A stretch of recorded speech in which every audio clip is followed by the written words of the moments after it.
Welcome back to my channel. और आज मैं लेके आई हूँ आपके लिए बहुत ही टेस्टी बर्फ़ी लौकी की। और ये घर के खोआ से बनाई थी, तो ये बहुत टेस्टी बनी थी। और लौकी की बर्फ़ी में एक ख़ास बात होती है, अगर जम जाए तो उसे पीस में काट लो तो बर्फ़ी है, और अगर नहीं जमे, बाई चांस जो चाशनी है वो थोड़ी ढीली अगर रह जाती है तो कई बार बर्फ़ी नहीं जमती है, तो हम उसे कलाकंद जैसे खा सकते हैं। तो यानी कि दोनों ही तरह से इसे हम खा सकते हैं और बहुत टेस्टी बनती है। तो आइए हम वीडियो स्टार्ट करते हैं।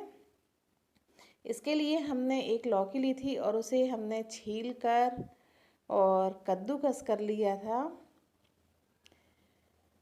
और उसके बाद हम जो हमने लौकी कद्दूकस करी थी उसे हम अच्छी तरह से निचोड़ लेंगे, ताकि उसका जो पानी है वो निकल जाए। अगर पानी रहेगा तो उसमें उसे सुखाने में थोड़ा हमें टाइम लगेगा, तो उसका पहले ही हम पानी अच्छी तरह से निचोड़ लेंगे दोनों हाथों से दबाकर, और उसे हम बिल्कुल ड्राई कर लेंगे।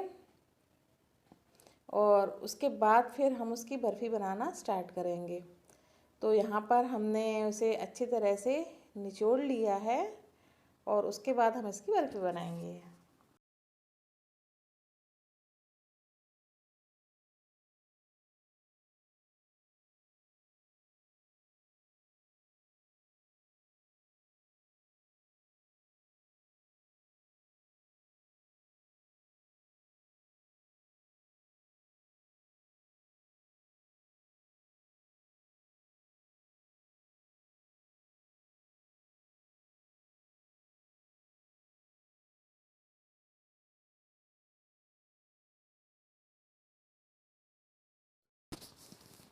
और अब हमने कढ़ाई में थोड़ा सा घी लिया है। यहाँ पर हमने शुद्ध तेल लिया है, घर का ही बना हुआ है। और उसमें जो हमने लौकी को कद्दूकस किया था वो लौकी इसमें हम डालकर उसे अच्छी तरह से पकाएंगे। और अभी इसे हम लगातार चलाते रहेंगे ताकि ये लगे नहीं। अगर लग जाती है तली में तो इसका टेस्ट ख़राब हो जाएगा। तो इस चीज़ का हमें विशेष ध्यान रखना है। और इसमें घी हमें ज़्यादा नहीं डालना है, बस 1 चम्मच, ताकि ये अच्छी तरह से उसमें तली में चिपके नहीं चिकनाई की वजह से, और अच्छी तरह से ये पक जाए। तो थोड़ा ही घी डालना है और इसे हम लगातार चलाते हुए लगभग 5 मिनट तक इसे पकाएंगे, और आंच हमें धीमी रखनी है। और जब ये लौकी अच्छी तरह से पक जाएगी तब उसके बाद फिर हम इसमें शक्कर डालेंगे। और शक्कर हमें अपने हिसाब से लेनी है। अगर आप कम मीठा पसंद करते हैं तो इसमें लगभग हमने 1.5 कटोरी चीनी डाली है, क्योंकि दो 1 कटोरी के लगभग तो ये लौकी थी, और 1 कटोरी हमारी जो खोआ है वो है। तो इसके हिसाब से ही हम इसमें शक्कर डालनी है। और ज़्यादा शक्कर से अच्छी नहीं लगती है बर्फ़ी, बहुत मीठी हो जाती है। तो हमें थोड़ी ही शक्कर इसमें डालनी है। इसमें हमने 1.5 कटोरी जो है वो शक्कर डाली है। और इस शक्कर को हम पिघलने तक अच्छी तरह से पकाएंगे। इसका कलर थोड़ा सा चेंज हो जाएगा, तो इसे हम पकाते रहेंगे अच्छे से। इसे पकाने में कम से कम 10 से 12 मिनट का टाइम लगा है।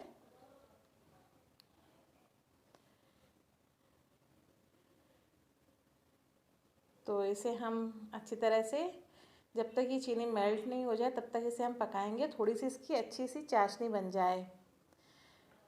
जब चाशनी बनने लगेगी तब जो इसके किनारे हैं वो, इसमें थोड़ी थोड़ी सी शक्कर जमने लगती है।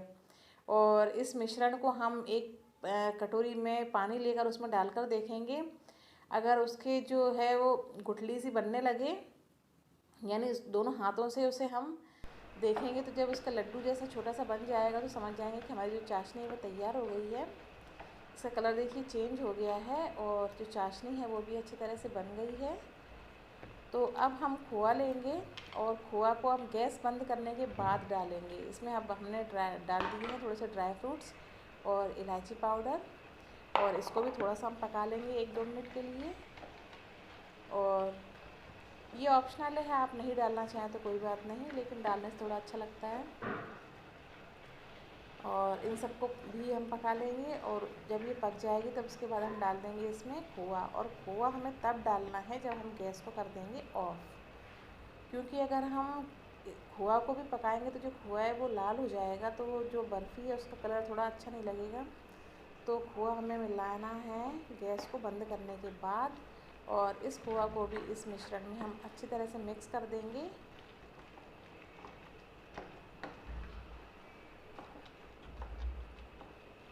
और ये घर का बना हुआ खोआ है तो बहुत टेस्टी लगता है, और बाज़ार का तो कुछ अभी लाने का सवाल ही पैदा नहीं होता है। तो थोड़ा थोड़ा दूध हमने इकट्ठा करके और घर पे ही खोआ बना लिया था, क्योंकि कभी कभी मन होता है कुछ मीठा खाने का, तो इस टाइम तो बाज़ार से हम कुछ ला नहीं सकते हैं।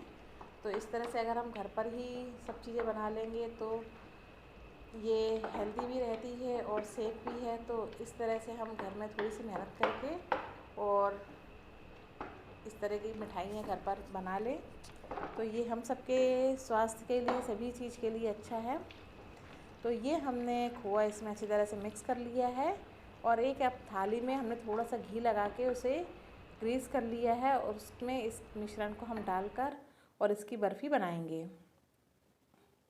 तो ये मिश्रण को हमने इसमें पलट दिया है और इसे अच्छी तरह से फैला देंगे और फिर इसे ठंडा होने देंगे, और ठंडा होने के बाद फिर इसके हम पीस काट लेंगे। तो ये घर का खोआ था तो थोड़ी सी इसमें जो घी की मात्रा है वो ज़्यादा है, तो बर्फ़ी बहुत ज़्यादा टाइट नहीं हुई थी, लेकिन इसके पीस अच्छे से निकल आए थे। और जो बाज़ार का खोआ होता है उसमें घी नहीं होता है, तो उसकी जो बर्फ़ी है वो बहुत टाइट हो जाती है, लेकिन घर के बने खोए की बात अलग होती है। तो ये हमने अच्छी तरह से पूरे थाली में फैला दिया है, और फैलाने के बाद जब ये ठंडी हो जाएगी तब इसके हम पीस काट लेंगे। तो ये वीडियो आपको कैसा लगा प्लीज़ कमेंट करके हमें बताइए। इसे लाइक और शेयर कीजिए, और अगर आप हमारे चैनल पर नए हैं तो प्लीज़ हमारे चैनल को सब्सक्राइब करना ना भूलें, और साथ ही जो बेल बटन है उसे भी प्रेस कर दीजिए, ताकि जो नोटिफिकेशन है वो आप तक सबसे पहले पहुँचे और आप मेरे वीडियो को अच्छी तरह से देख पाएँ।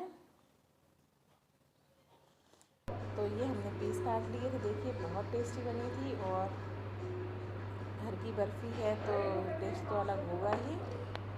तो वीडियो देखने के लिए आपका बहुत बहुत धन्यवाद।